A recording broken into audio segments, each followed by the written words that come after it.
오늘부터 마가복음의 말씀을 보게 됩니다. 이제 부활주일까지 마가복음의 말씀을 나누게 되어질 터인데요.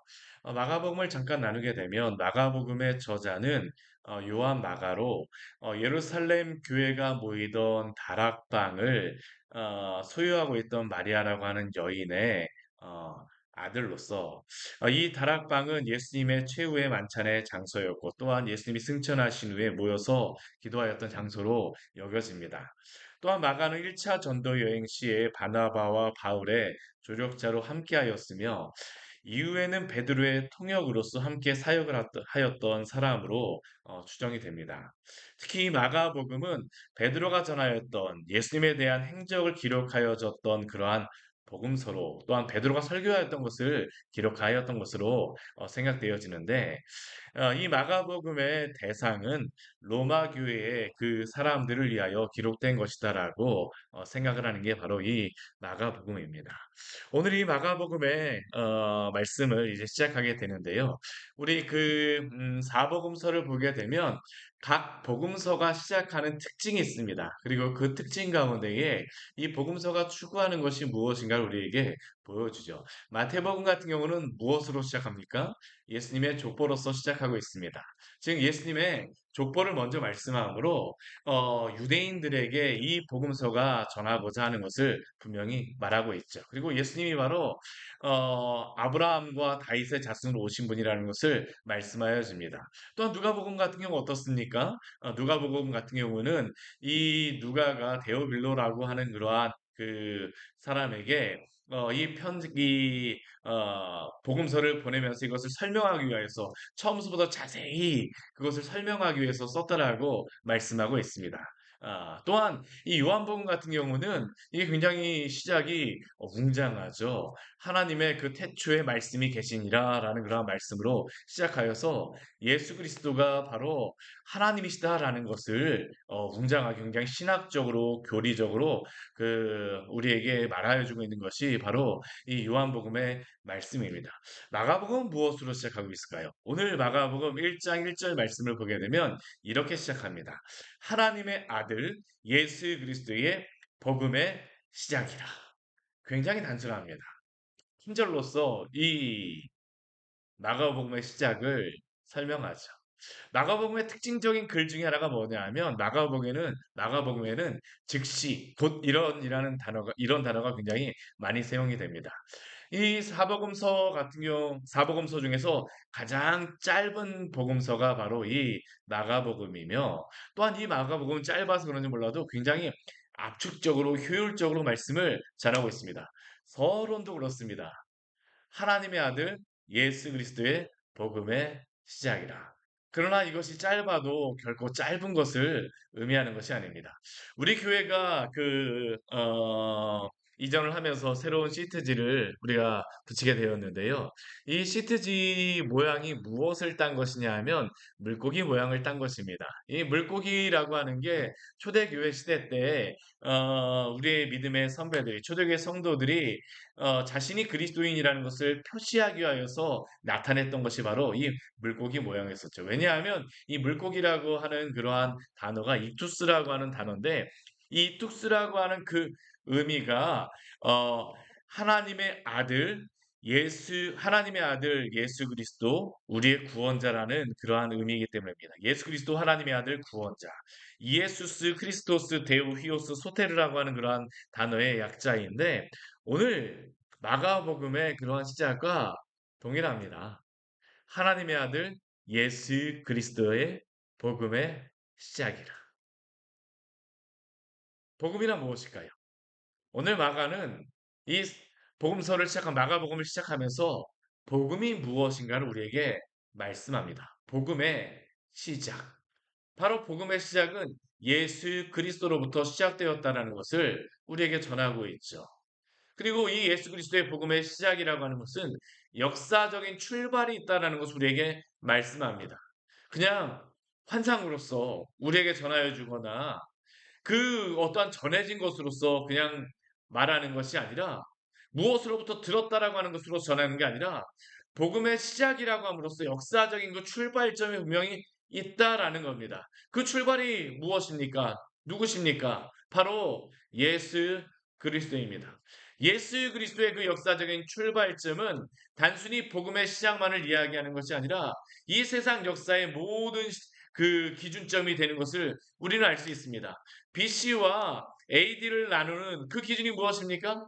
바로 예수 그리스도의 탄생입니다. 복음의 시작도 바로 예수 그리스도라는 것을 역사적인 그러한 출발점이 있다는 것을 우리에게 말씀합니다. 사랑하는 성도 여러분, 예수님께서는 바로 이 땅 위에 오신 하나님의 아들이심을 믿으시기를 바랍니다. 육신으로 이 땅에 오신 분이십니다. 근데 육신으로 오신 그분께서는 또한 어떤 분이라고 우리에게 소개하고 있습니까? 하나님의 아들이시라고 우리에게 소개합니다. 하나님의 아들이라고 하는 그 의미가 어떤 의미일까요? 바로 신성을 가지신 분이라는 겁니다. 이 복음이라고 하는 단어는 이 언제 이 우리가 의미가 유앙겔로스라고 하는 그러한 그 단어인데 이 단어의 의미가 무엇입니까? 이것은 바로 굿 뉴스라고 하는 그러한 의미입니다. 이 유앙겔리온이라는 이 단어가 기쁜 소식, 굿뉴스 다 동일합니다. 우리나라의 그러한 단어도 복음이라고 하는 단어가 복된 소식이라는 단어죠. 좋은 소식, 기쁜 소식, 유앙겔리온. 왜 복된 소식입니까?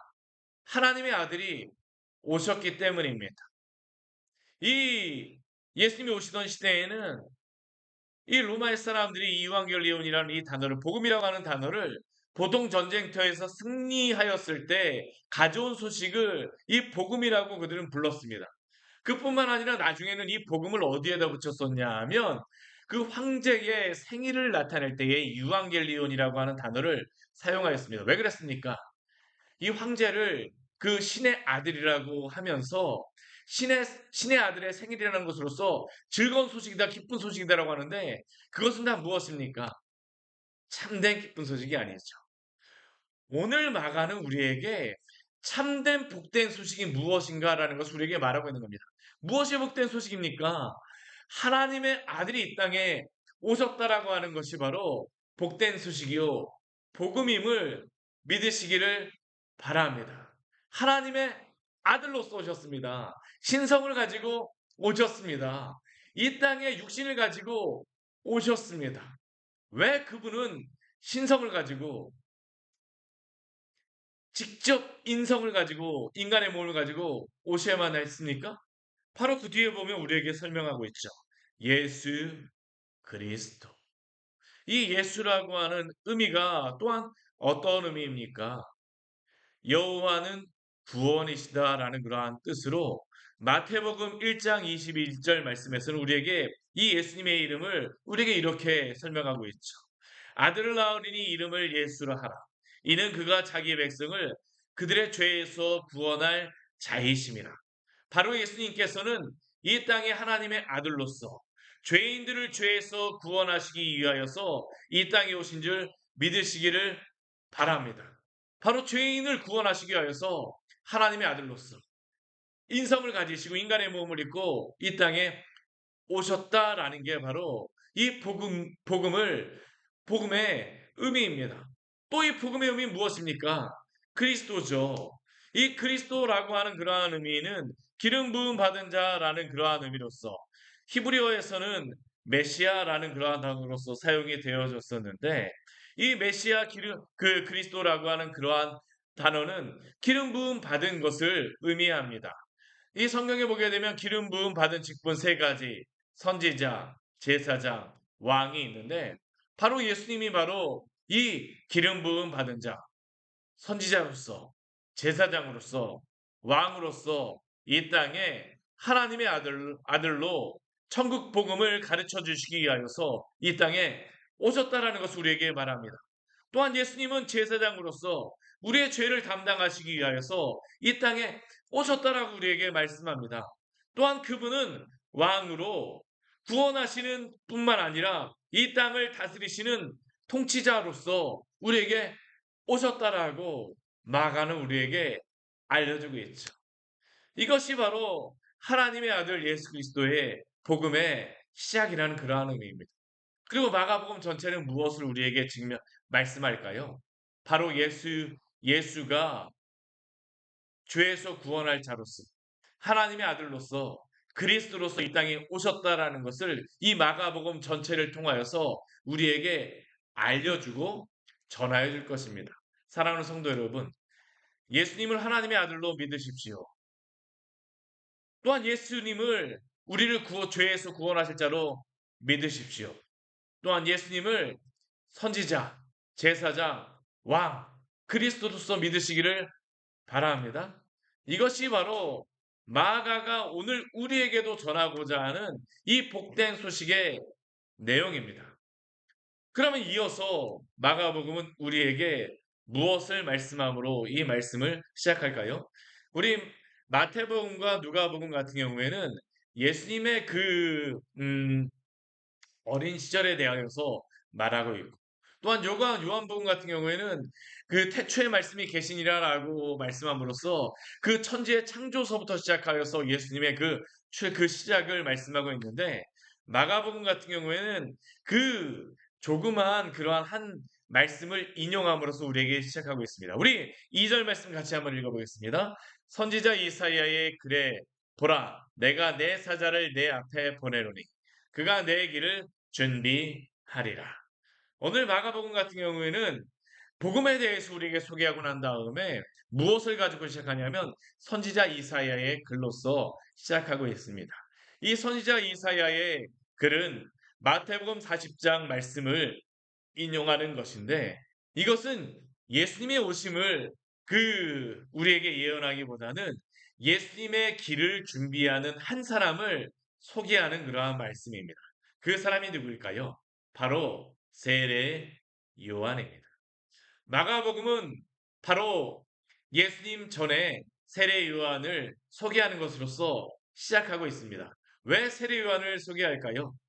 바로 세례 요한이 예수님의 길을 준비하는 자로서 구약의 말씀서부터 예언된 사람이기 때문입니다.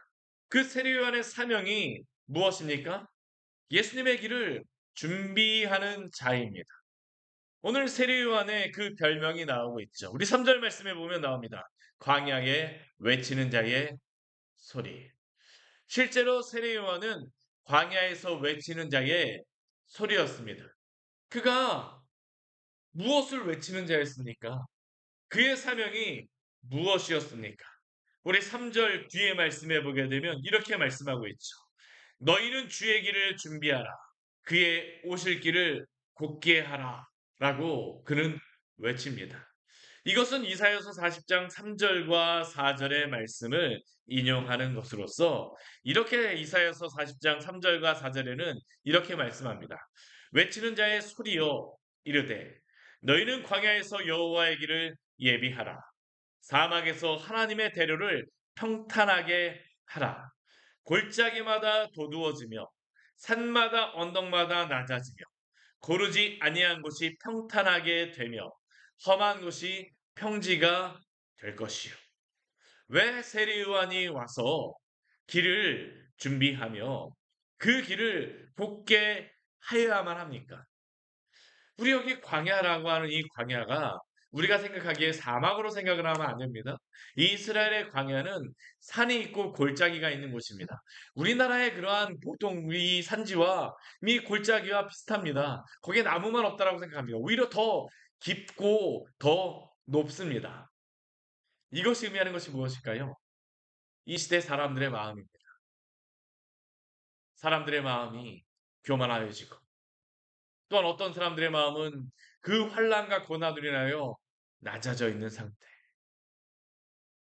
근데 세례 요한에게 주신 그러한 사명은 바로 교만하여 높아진 마음은 낮추고 또한 여러 가지 그 자책하며 또한 실망한 그러한 마음은 높이는 일, 돋우는 일들을 감당하라고 하는 것입니다.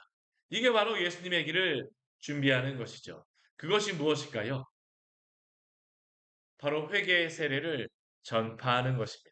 우리 4절 말씀에 보게 되면 이렇게 말하고 있어요. 우리 4절 말씀 같이 한번 읽겠습니다. 세례 요한이 광야에 이르러 죄 사함을 받게 하는 회개의 세례를 전파하니. 세례 요한은 바로 광야에서 죄 사함을 받게 하는 회개의 세례를 전파하였습니다. 이 세례라고 하는 의미가 무엇입니까? 죄를 씻는다라는 그러한 의미죠. 세례 요한은 요단 강가에서 이 세례를 베풀었던 사람입니다. 근데 이 세례가 그냥 세례가 아니라 회개의 세례입니다. 죄를 씻어내는 것.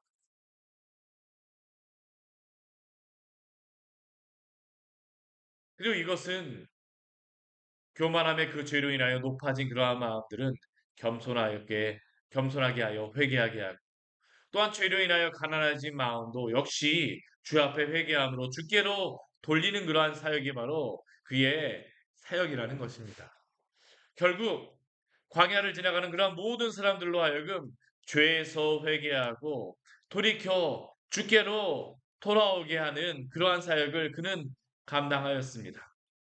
그리고 이러한 그가 세례를 행하는 가운데에 온 유대 지방과 예루살렘 사람이 다 지나가는 길에서 그들의 죄를 회개하고 주 앞에 나올 것을 그는 촉구하였습니다. 오늘날 교회의 사명이 무엇일까요? 또한 성도가 행해야 될 것이 무엇입니까? 바로 이 일을 감당해야 됩니다. 이 세상의 많은 사람들로 하여금 그들의 죄의 길에서 돌이켜서 주께로 나오시오, 주께로 나오시오. 교만한 자들은 그들의 마음을 회개하고 겸손케 함으로 주께로 나오고, 힘이 없어 어, 어찌할 수 없는 그러한 사람들에게는 주 예수 그리스도를 믿음으로 말미암아 소망을 주는 그러한 사역들. 이게 바로 교회가 행해야 될 일이죠. 그리고 그 시대 가운데에서 이 세례 요한은 요단 강가에서 사람들이 많이 지나가는 그 길에서 이 일을 감당하였습니다. 우리도 이 일을 감당해야 될 것입니다. 2024년 우리 광야의 샘교회 열심히 전도하는 교회가 되어지기를 원합니다. 세례 요한과 같이 주님의 그 복음을 가지고 전파하는 그러한 교회로서 잘 감당할 수 있도록 기도하십시오. 우리가 감당해야 될 것입니다. 근데 오늘 이 요한의 그러한 모습을 보게 되면 이 요한의 그러한 그 특징적인 그러한 모습을 우리에게 보여주고 있어요. 낙타터로 허리에 가죽띠, 메뚜기와 석청. 다 이것은 무엇을 의미합니까? 우리 구약 성경에 엘리야를 나타내는 것이죠. 우리 그 말라기 말씀에 보게 되면 예수님이 오시기 전에 엘리야가 먼저 오리라라는 그런 말씀과 같이 바로 세례 요한은 엘리야의 모습과 같이 낙타털 옷을 입고 털의 가죽띠를 띠고 예수 그리스도가 오실 것이다라는 것을 외쳤던 겁니다. 이 예수 그리스도는 어떠한 분입니까? 세례 요한은 알고 있었습니다. 나보다 능력 많으시니 나는 그의 신발끈을 풀기에도 감당하지 못하는 그러한 분이다라는 것이죠. 자신은 물로 세례를 베풀지만 예수님께서는 성령으로 그 세례를 베푸는 분이시다라고 그는 외치고 있습니다. 사랑하는 성도 여러분,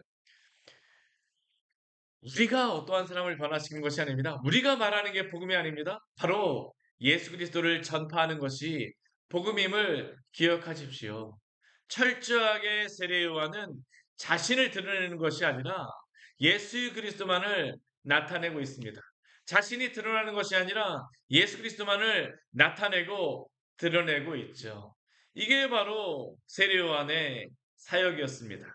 그래서 세례 요한의 그러한 모든 사역은 예수님의 길을 준비하는 것입니다.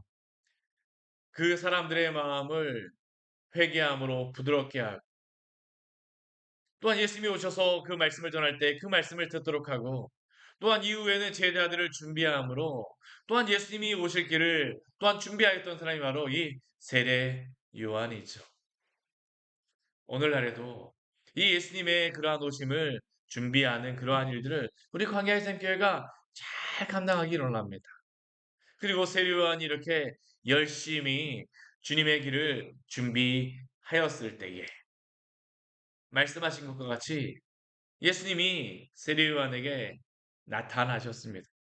그리고 세례 요한을 통하여서 무엇을 받으실까요? 우리 9절 말씀 같이 한번 읽어보겠습니다. 그때 예수께서 갈릴리 나사렛으로부터 와서 요단강에서 요한에게 세례를 받으시고 예수님께서 바로 세례 요한에게 세례를 받으셨습니다. 그리고 예수님께서 세례를 받으실 때에 어떠한 일이 벌어지게 됩니까? 예수님이 물에서 올라오실 때에 하늘이 갈라지며 성령이 비둘기같이 예수님께 내려오는 것을 볼 수가 있죠. 또 우리 11절 말씀 보게 되면 또 어떠한 일이 있습니까? 하늘로부터 소리가 있습니다. 무슨 소리가 있습니까? 너는 내 사랑하는 아들이라. 내가 너를 기뻐하노라 하시니라. 아멘. 우리 예수님의 세례 받으시면 참 이게 엄청난 장면입니다. 왜 이게 중요합니까? 바로 삼위 하나님이 예수님의 세례 가운데 다 나타나시기 때문입니다. 예수님께서는 물에서 올라오시고 또한 그 성령께서는 비둘기 같이 예수님 위에 임하시고 또한 하늘에서는 하나님께서 직접 말씀하십니다. 너는 내 사랑하는 아들이라. 내가 너를 기뻐하노라. 우리 마가복음의 시작에서 하나님의 아들 예수 그리스도 복음의 시작이라고 하였는데 바로 이 세례에서부터 무엇을 소개하고 있는 겁니까? 바로 예수님이 하나님의 아들로 오셨다라는 것을 우리에게 소개하는 것입니다. 그리고 바로 예수님이 삼위 하나님의 성자 하나님인 것을 우리에게 선포하는 것이죠. 그분이 하나님의 아들로 오셨다라는 것을 이 세례식에서 우리에게 예수님의 세례에서 보여주고 있는 것입니다. 근데 왜 삼위 하나님의 모습이 여기에 다 나타나셔야만 합니까? 또한 왜 예수님이 세례를 받으셔야만 합니까? 왜 예수님께서는 세례를 받으셔야만 할까요?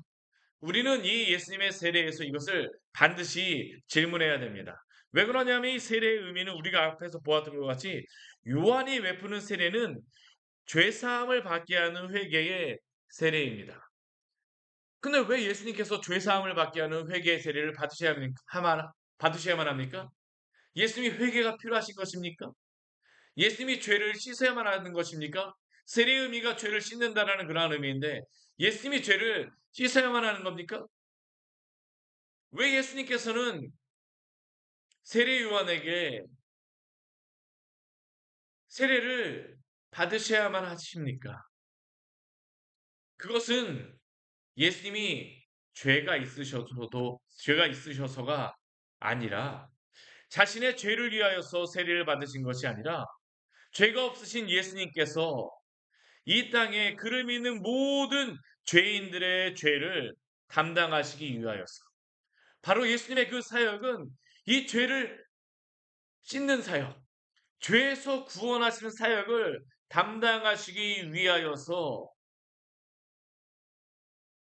이 세례를 받으셨음을 믿으시기를 바랍니다. 바로 예수님이 세례를 받으시는 이 자리는 예수님이 모든 사람들의 그 죄를 담당하시기 위하여서 하나님의 아들로서 이 일을 감당하시겠다라. 그 길을 가실 것을 우리에게 보여주심을 믿으십시오. 왜 예수님께서 하나님의 아들로서 이 땅에 오시고 인간으로서 이 땅에 오셔야 하지만 했습니까? 결국 예수님께서 십자가에 달려서 죄인들의 죄를 담당하시며 죽으셔야만 했기에 인간으로 오셨으며 또한 이 땅의 모든 죄인들, 과거, 현재, 미래의 모든 그를 믿는 자들의 죄를 담당하시기 위하여서 반드시 예수님은 하나님의 아들로서 오셔야지만 했습니다. 오늘 마가복음을 시작하면서 하나님의 아들 예수 그리스도 복음의 시작이라고 하였는데 오늘 1장 말씀은 바로 우리에게 이것을 보여주고 있는 것입니다.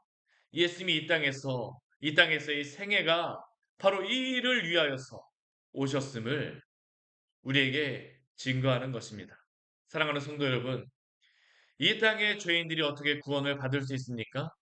죄인인 우리가 어떻게 구원을 받을 수 있습니까?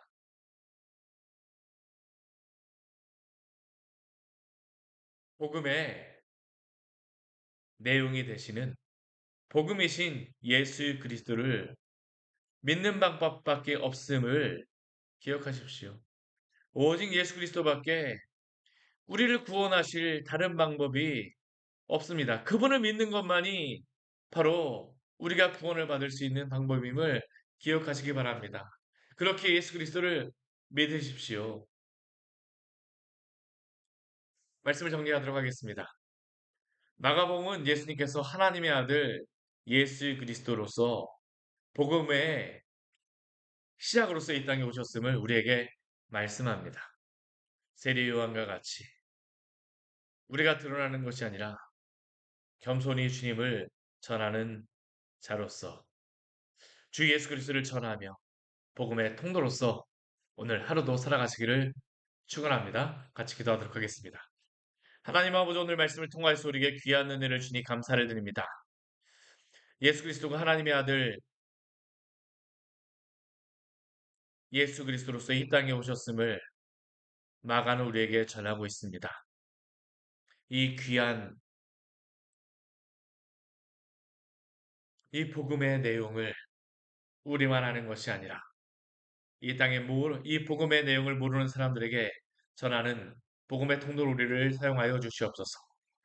또한 하나님의 아들 예수 그리스도로 오셨음을 우리가 확신하고 믿으며 또한 우리의 삶에서도 하나님 아버지 흔들리지 않는 이 복음의 하나님 아버지 진리 가운데에서 오늘 하루도 살아갈 수 있도록 도우시고 인도하여 주시옵소서. 명절을 지나고 있습니다. 이 명절의 시간 동안 주 예수 그리스도의 그러한 백성으로서 하나님 아버지 소망을 결코 하나님 아버지 잃지 않고 소망을 전하는 믿음의 자들로서 살아가게 하여 주시고 주 예수 그리스도를 모르는 자들에게 주 예수 그리스도를 믿으시오라고 확신 있게 전하는 하나님 아버지 주의 귀한 성도로서 우리를 사용하여 주시옵소서. 예수님의 이름으로 기도드립니다. 아멘. 오늘 말씀 같이 기억하시면서 기도하며 나가도록 하겠습니다.